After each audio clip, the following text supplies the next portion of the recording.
নমস্কার বন্ধুরা, ফিরে এলাম তোমাদের কাছে একটা নতুন ভিডিও নিয়ে, তোমাদের প্রিয় চ্যানেল কার্তিক হর্টিকালচারে। তো বন্ধুরা, আজকে আমরা এই ভিডিওতে যে বিষয়টা নিয়ে আলোচনা করব, তোমরা নিশ্চয়ই থাম্বনেল টাইটেল থেকে বুঝতে পারছো যে আজকে আমরা ঠিক কোন বিষয় নিয়ে আলোচনা করব।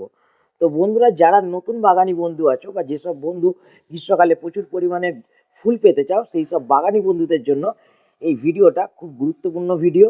এবং এই ভিডিওতে যে কথাগুলো আমি বলবো, প্রত্যেকটা কথা কিন্তু তোমাদের শুনতে হবে যারা নতুন বাগান করতে চাও বা গ্রীষ্মের বাগান থেকে প্রচুর পরিমাণে ফুল পেতে চাও। তাই প্রত্যেক বন্ধুকে বলবো ভিডিওটা শুরু থেকে শেষ পর্যন্ত দেখো, এবং ভিডিওটা যদি ভালো লাগে তো প্লিজ ভিডিওটাকে একটা লাইক করবে এবং চ্যানেলটা সাবস্ক্রাইব করে আমাদের পাশে থাকবে। তো বন্ধুরা, যারা আমরা গ্রীষ্মের শুরু থেকে প্রচুর পরিমাণে গ্রীষ্মের শেষ পর্যন্ত ফুল পেতে চাই, তারা কি কি সার বা ফার্টিলাইজার এবং কি কীটনাশক হাতের কাছে রাখবে বা কি কীটনাশক সার আমাদের গাছের ক্ষেত্রে প্রয়োজন লাগে এই গ্রীষ্মের শুরু বাগান করতে গেলে বা গ্রীষ্মের শুরু থেকে শেষ পর্যন্ত ফুল পেতে গেলে। তো বন্ধুরা, একটা গাছ পরিচর্যার ক্ষেত্রে যে সারটা আমাদের প্রথম মনের মধ্যে আসে সেটা হচ্ছে নাইট্রোজেন।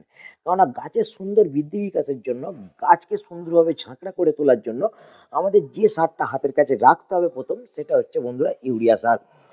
অনেকে আমরা ভাবি যে ইউরিয়া সার তো জমির কাজে ব্যবহার করা হয়, কিন্তু না। ইউরিয়া সার যেমন জমির কাজেও ব্যবহার করা হয়, তেমন আমাদের টবের গাছের ক্ষেত্রেও প্রয়োজন হয়। কারণ নাইট্রোজেন প্রত্যেকটা গাছের জন্য দরকার। যেসব গাছ আমরা কাটাই ছাঁটাই করি বা যেই সব গাছ সুন্দরভাবে বৃদ্ধি বিকাশ হয় না, সেই সব গাছের জন্য আমাদের নাইট্রোজেনটা অতি অবশ্যই প্রয়োজন। তাই প্রথমে আমাদের যে সারটা বা যে ফার্টিলাইজারটা সংগ্রহ করতে হবে সেটা হচ্ছে ইউরিয়া। ইউরিয়ার পরেই আমাদের যে নামটা আসে বন্ধুরা, সেটা হচ্ছে ডিএপি সার। তো ডিএপি আমরা কেন ব্যবহার করব, কতটা পরিমাণে ব্যবহার করব, সেই নিয়ে ভিডিও করা হয়েছে।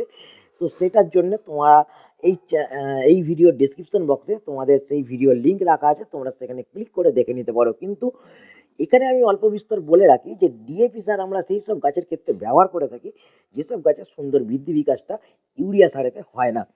সেই সব গাছের ক্ষেত্রে আমরা ডিএপি ব্যবহার করি। এই ডিএপি সারও আমাদের জমির কাজে ব্যবহার করা হয় এবং বাগানের পরিচর্যার ক্ষেত্রেও এই ফার্টিলাইজারটা আমরা ইউজ করে থাকি। তাই নেক্সট যে ফার্টিলাইজারটা আমাদের হাতের সামনে রাখতে হবে সেটা হচ্ছে ডিএপি। এই ইউরিয়া এবং ডিএপির পরেই যে নামটা আসে বা যে সারটা স্থান, সেটা হচ্ছে বন্ধুরা এনপিকে। এনপিকে মানে নাইট্রোজেন পটাশিয়াম ফসফেট সংমিশ্রণে যে সারটা তৈরি হয় তাকেই আমরা এনপিকে সার বলি বা এনপিকে সার বলা হয়।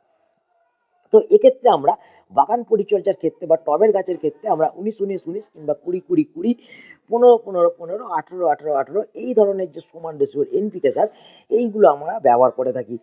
তোমরা এই চারটে সারের মধ্যে যে কোনো একটা সার তোমাদের হাতের কাছে রাখতে হবে। প্রত্যেক বন্ধুকে বলবো, এই যে সারগুলোর কথা আমি বলছি, এই সারগুলো তোমাদের গাছ অনুযায়ী, মানে বাগানে কটা গাছ আছে সেই অনুযায়ী তোমাদের কিন্তু সংগ্রহ করতে হবে। এগুলো খুব অল্প পরিমাণে দাম, খুব কম মাত্রায় গাছের মধ্যে প্রয়োজন হয়। কিন্তু আমি বলবো খুব অল্প পরিমাণে তোমাদের গাছ অনুযায়ী, তোমরা বাগানে কটা গাছ আছে সেই অনুযায়ী তোমরা সারগুলো সংগ্রহ করে রাখবে। মোটামুটি 500-1 কেজি করে সংগ্রহ করে রাখলেই তোমাদের গোটা গ্রীষ্মকালে পুরোপুরিভাবে পরিচর্যার কোনো সমস্যা হবে না।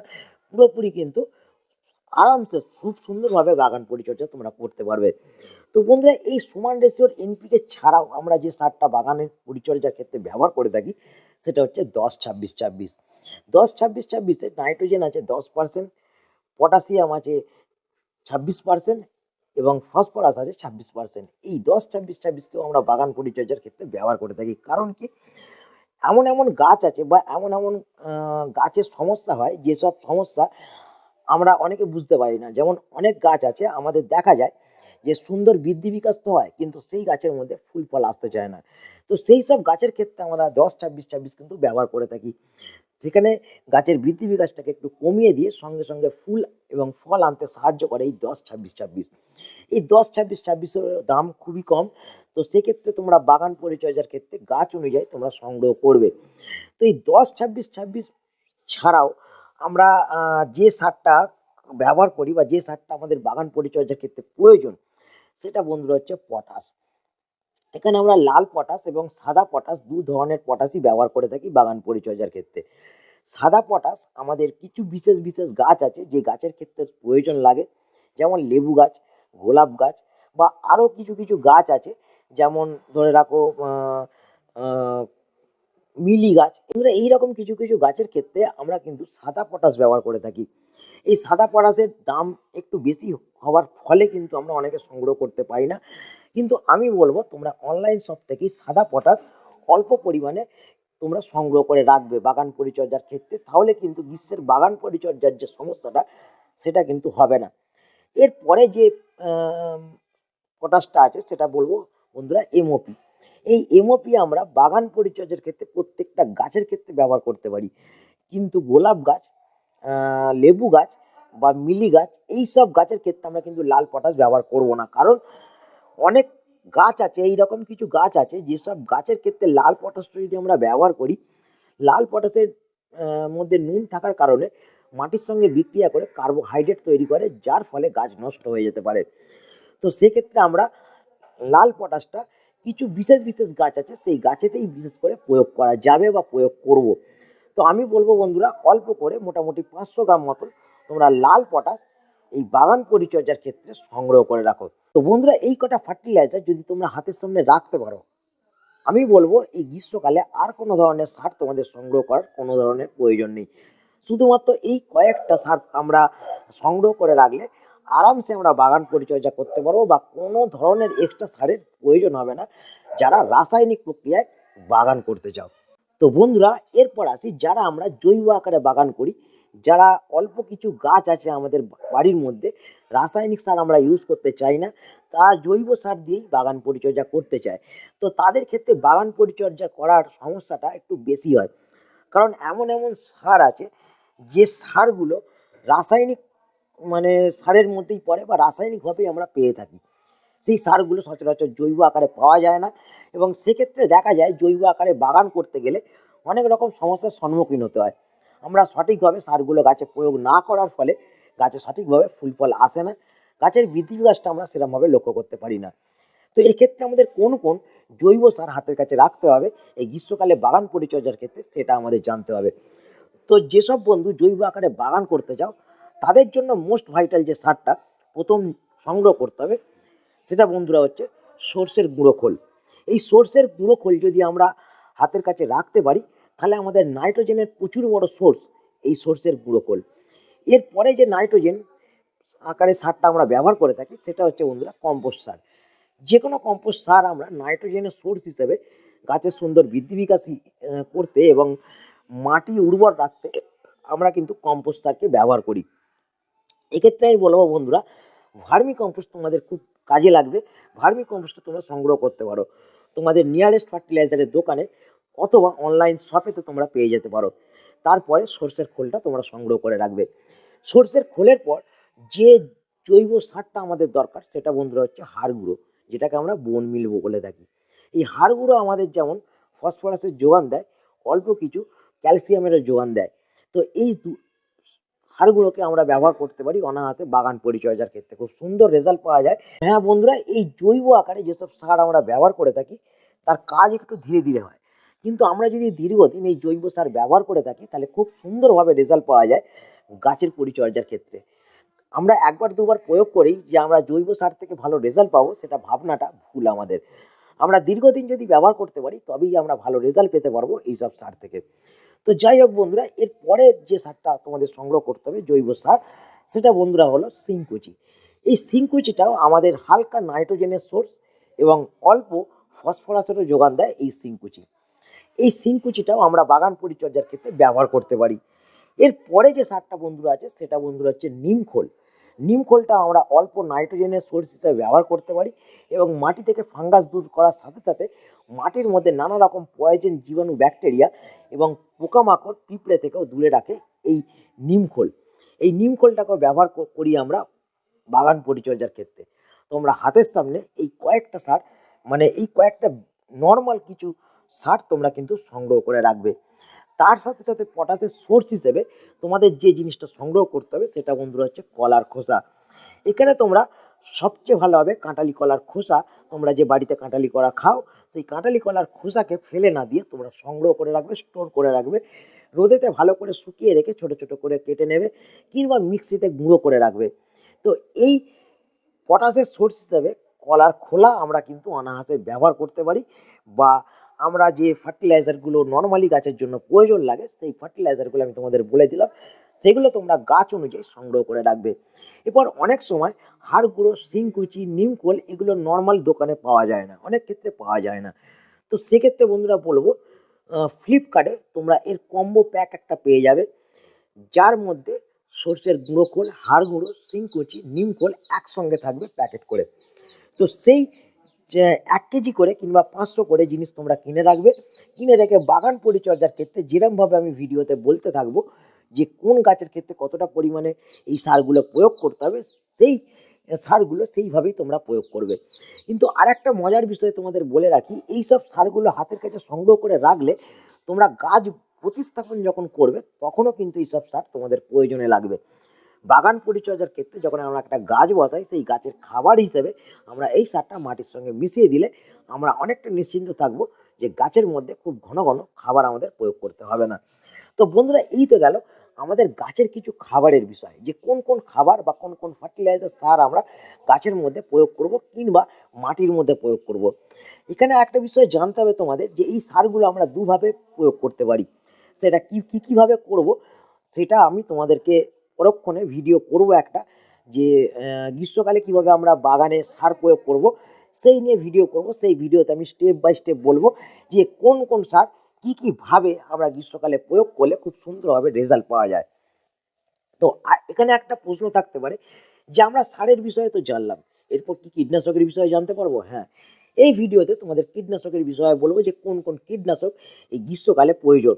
তো বন্ধুরা, আমাদের প্রথম জানতে হবে কোন কীটনাশক হাতের কাছে রাখলে আমাদের ছাদ বাগানে এই গ্রীষ্মকালে পোকামাকড়ের আক্রমণ হবে না, বা বেসিক্যালি কোন কোন পোকামাকড় গ্রীষ্মকালে আমাদের ছাদ বাগানে গাছের মধ্যে আক্রমণ হয়। তো বন্ধুরা, গরমকালে যেসব পোকামাকড়ের আক্রমণ গাছের মধ্যে দেখা যায়, তার মধ্যে সব থেকে বেশি যে পোকাটার আক্রমণ হয় সেটা হচ্ছে বন্ধুরা অ্যাপিডসের আক্রমণ, মাইটসের আক্রমণ, সাদামাছির আক্রমণ, এবং তার সাথে সাথে যে পোকাটার আক্রমণ হয় সেটা হচ্ছে মিলিবাগ। এই 4 ধরনের পোকার প্রচুর পরিমাণে আক্রমণ হয় সারা বছরই, কিন্তু গ্রীষ্মকালে এর আক্রমণটা একটু বেশি হয়। কেন হয়? গ্রীষ্মকালে দেখা যায় যে কখনো কখনো আবহাওয়া স্টেবল থাকে না, কখনো রোদ, কখনো একটু ঠান্ডা, কখনো মেঘলা ওয়েদার, কখনো বা ঝমঝম করে বৃষ্টি হয়ে যায়। বন্ধুরা, আমরা যেসব পোকামাকড়ের আক্রমণের কথা শুনলাম বা জানলাম, সেই সব পোকামাকড়ের হাত থেকে আমাদের বাগানকে রক্ষা যদি না আমরা করতে পারি, তাহলে কিন্তু আমরা সুন্দরভাবে কখনোই একটা সুন্দর বাগান তৈরি করতে পারবো না, বা বাগানের প্রত্যেকটা গাছ থেকে সুন্দরভাবে আমরা ফুল পেতে পারবো না। বেসিক কিছু কীটনাশক এক্ষেত্রে আমাদের হাতের কাছে রাখতে হবে। আমরা অনেকে চাই যে কম খরচের মধ্যে আমরা বাগান পরিচর্যা করব, কম খরচের মধ্যে আমরা কীটনাশক প্রয়োগ করব। তো এরকম কম খরচের মধ্যে যে কীটনাশকগুলো আছে, সেই কীটনাশকগুলো আমাদের প্রথম জানতে হবে কি কি কীটনাশক আছে। তো আমরা প্রথম যে কীটনাশকের বিষয়ে জানবো সেটা হচ্ছে ডাইমিথয়েড 30% গ্রুপের পেস্টিসাইডগুলো, যেমন রোগর, রোগর প্লাস এবং টাপকর। এই 3টে পেস্টিসাইড খুব প্রচলিত আছে বাগানেতে, এবং খুব কম খরচের মধ্যেই এই কীটনাশকগুলো পাওয়া যায়, এবং বাগান পরিচর্যার ক্ষেত্রে প্রত্যেকটা পোকামাকড়ের ওপর এই কীটনাশকগুলো খুব সুন্দরভাবে কাজ করে। কিন্তু এই টাপকর খুব কম টাকা দাম হলেও খুব কম সময়ের জন্যই সীমিত এর ক্ষমতা। কারণ টাপকর, রোগর, রোগর প্লাস বা ডাইমিথয়েড গ্রুপের যেসব পেস্টিসাইড, সেই সব পেস্টিসাইড বাগানের পরিচর্যার ক্ষেত্রে যদি আমরা ব্যবহার করি, তাহলে প্রত্যেক সপ্তাহে একবার কিংবা 10 দিন ছাড়া একবার আমাদের প্রয়োগ করতে হয়। কারণ এই যে পেস্টিসাইডের যে কম্পোজিশন আছে, সেই কম্পোজিশনটা খুব জোরের জোর 7 থেকে 10 দিনই আমাদের গাছের মধ্যে সুন্দরভাবে কাজ করে। তারপরে কিন্তু তার পাওয়ারটা আস্তে আস্তে আস্তে আস্তে কমতে থাকে। তো সেক্ষেত্রে যদি আমরা 15 দিন ছাড়া, 20 দিন ছাড়া ব্যবহার করি, সেক্ষেত্রে গাছের মধ্যে পোকামাকড়ের আক্রমণ হয়ে যায়। তো আমি বলবো, যদি তোমরা এই টাপকর, রোগর, রোগর প্লাস এই ধরনের পেস্টিসাইড ব্যবহার করো, ডাইমিথয়েড 30% ইসি গ্রুপের যেসব পেস্টিসাইড আছে সেগুলো যদি ব্যবহার করো, তোমাদের 7 দিন কিংবা 10 দিন অন্তর অন্তর পেস্টিসাইডগুলোকে রিপিট করতে হবে। তবে কিন্তু আমাদের গাছের পোকামাকড়ের আক্রমণ হবে না। এই পেস্টিসাইড, এই গ্রুপের পেস্টিসাইডগুলো সাদামাছি, মাইটস, অ্যাপিডস, থিপস, মিলিবাগ সব ধরনের পোকার ওপর কাজ করে, কিন্তু খুব কম সময়ের জন্য কাজ করে, খুব অল্প সময় সীমিত থাকে এই পেস্টিসাইডের কম্পোজিশনটা। কিন্তু আমরা যদি একটু দামি পেস্টিসাইড ব্যবহার করি, সেক্ষেত্রে কিন্তু সেই ওষুধের পাওয়ারটা খুব দীর্ঘদিন ধরে কাজ করে, মোটামুটি 15 থেকে 20 দিন। সেই পেস্টিসাইডগুলো কী কী? সেই পেস্টিসাইডগুলো হচ্ছে বন্ধুরা কনফিডার, কাকা, সুপার সোনাটা, তো বন্ধুরা এই পেস্টিসাইডগুলো ব্যবহার করলে এই পেস্টিসাইডের দাম বেশি, কিন্তু এই পেস্টিসাইডের কম্পোজিশন দীর্ঘদিন ধরে আমাদের গাছের উপর কাজ করে এবং পোকামাকড়কে দীর্ঘদিন আমাদের গাছের মধ্যে আক্রমণ করতে দেয় না। মোটামুটি একবার যদি আমরা প্রয়োগ করি 15 থেকে 20 দিনের আগে আর প্রয়োগ করার কোনো প্রয়োজন হয় না। 15 থেকে 20 দিন সুন্দরভাবে কাজ করে। কনফিডার যেমন গাছের পাতাতে স্প্রে করলে পোকামাকড়ের গায়ে লাগলে সঙ্গে সঙ্গে পোকামাকড় মারা যায়, তেমনই কিন্তু রোগর প্লাস যে পেস্টিসাইডগুলো সেগুলো কিন্তু পত্ররন্ধন দ্বারা গাছের মধ্যে প্রবেশ করে, গাছের যে রস তার সঙ্গে মিশে যায়, পোকামাকড় যখন সেই রস খায় তখন সেই পোকামাকড়গুলো মারা যায়। তো এইভাবে কিন্তু পেস্টিসাইডগুলো আলাদাভাবে কাজ করে। তো আমরা যদি কম খরচের মধ্যে বাগান পরিচর্যা করতে চাই সেক্ষেত্রে আমাদের রোগর প্লাস ব্যবহার করতে হবে। যদি আমাদের কাছে খুব হিউজ গাছ থাকে, প্রচুর পরিমাণে গাছ থাকে, যেসব ছাদ বাগানে প্রচুর পরিমাণে গাছ করতে ভালোবাসো সেই সব বাগানিদের ক্ষেত্রে বলবো যে একটু পয়সা খরচা করে কনফিডার, তারপর কাকা, সুপার সোনাটা এই ধরনের পেস্টিসাইডগুলো তোমরা ব্যবহার করো। তাহলে কিন্তু দীর্ঘদিন গাছের মধ্যে কাজ করবে। খুব কম পরিচর্যার মাধ্যমে বা খুব কম কীটনাশক প্রয়োগের মাধ্যমে আমরা বাগান পরিচর্যা করতে পারবো। তো বন্ধুরা এই তো হলো কীটনাশকের বিষয়। এবার আসতে হবে ফাঙ্গিসাইডের বিষয়। গ্রীষ্মকালে ফাঙ্গাস গাছের মধ্যে আক্রমণ হওয়াটা খুব স্বাভাবিক ব্যাপার, খুব সহজেই এই জিনিসটা হয়ে যায়, কারণ আবহাওয়ার তারতম্য এই গ্রীষ্মকালে প্রচুর পরিমাণে লক্ষ্য করা যায়। তার ফলে নানা রকম ফাঙ্গাস এবং নানা রকম ব্যাকটেরিয়া গাছের মধ্যে আক্রমণ করে। এই সময় আমি দু ধরনের ফাঙ্গিসাইড তোমাদের রেকমেন্ড করব ব্যবহার করার জন্য। একটা বন্ধুরা হচ্ছে সাফ, আর একটা বন্ধুরা হচ্ছে ব্লু কপার কিংবা ব্লাইটক্সের মধ্যে যে কোনো একটা। এই দু ধরনের ফাঙ্গিসাইড যদি আমরা বাগান পরিচর্যার ক্ষেত্রে গ্রীষ্মকালে ব্যবহার করতে পারি তাহলে কিন্তু খুব সহজেই রেজাল্ট পাওয়া যায় বা খুব সহজেই বাগান পরিচর্যা করা যায়। গাছ ফাঙ্গাস মুক্ত থাকে এবং ফাঙ্গাস গাছের মধ্যে আক্রমণ করতে পারে না। কিন্তু বন্ধুরা এই সার বা এই কীটনাশক বা এই ফাঙ্গিসাইড যে জিনিসটা ব্যবহার করি না কেন, সব জিনিসের একটা ব্যবহার করার নিয়ম আছে, সব জিনিসের ব্যবহার করার একটা মাত্রা আছে। সেটা কোনটা কতটা পরিমাণে করতে হবে বা কখন কোনটা ব্যবহার করতে হবে বা কোন কোন গাছের ক্ষেত্রে কোন জিনিস ব্যবহার করা চলবে না, কখন ব্যবহার করতে হবে, সেই সব বিষয় নিয়ে প্রত্যেকটা ভিডিওতে আমি বলবো। সবাইকে বলবো আমার প্রত্যেকটা ভিডিওকে ওয়াচ করতে, প্রত্যেকটা গাছের ইনফরমেশন থাকবে। আরও নতুন নতুন গাছ আমি গ্রীষ্মকালের মধ্যে এনেছি, এখনও আমার রিপোর্টিং হয়নি। সেই সব গাছ, প্রত্যেকটা গাছের ভিডিও তোমাদের আসবে, প্রত্যেকটা গাছের সমস্যা আসবে, সেই সব সমস্যা থেকে কীভাবে তোমরা গাছগুলোকে বাঁচাবে বা কতটা পরিমাণে কোন পেস্টিসাইড, কোন ফার্টিলাইজার, কোন কীটনাশক ব্যবহার করবে, সব বিষয় নিয়ে আমি কথা বলবো। সেই সব বিষয় নিয়ে পার্ট টু পার্ট ভিডিও তোমাদের কাছে আসবে। প্রত্যেকটা ভিডিওকে তোমাদের ওয়াচ করতে হবে। সেই ভিডিওতে বলা থাকবে যে কোন জিনিস কতটা পরিমাণে কখন গাছের মধ্যে কোন গাছে প্রয়োগ করতে হবে। তো তারপরেও যদি তোমাদের মনে কোনো প্রশ্ন থাকে অবশ্যই সবার জন্য কমেন্ট বক্স ওপেন করা আছে, সবাই আমাকে কমেন্ট করে জানতে পারো। তোমাদের জন্য ফেসবুক গ্রুপ, ইনস্টাগ্রাম গ্রুপ এবং টেলিগ্রাম গ্রুপ সব কিছু জিনিস তোমাদের খোলা আছে। সব জায়গায় তোমরা প্রশ্ন করতে পারো বা হোয়াটসঅ্যাপ নাম্বার আমার আছে, হোয়াটসঅ্যাপ গ্রুপ আমার আছে, সেখানেও তোমরা প্রশ্ন করতে পারো। সেই প্রশ্নের উত্তর সহজেই তোমাদের কাছে পৌঁছে যাবে। তো বন্ধুরা ভিডিওটা আমি এখানেই শেষ করছি। ভিডিওটা যদি তোমাদের একটু ভালো লেগে থাকে তো প্লিজ ভিডিওটা একটা লাইক করবে, তোমাদের বন্ধুদের কাছে শেয়ার করে দেবে। আমার ভিডিও নিয়ে যদি কোনো প্রশ্ন থাকে অবশ্যই কমেন্ট বক্সে জানাবে এবং চ্যানেলটা সাবস্ক্রাইব করে আমাদের পাশে থেকে আমাদের সাপোর্ট করবে।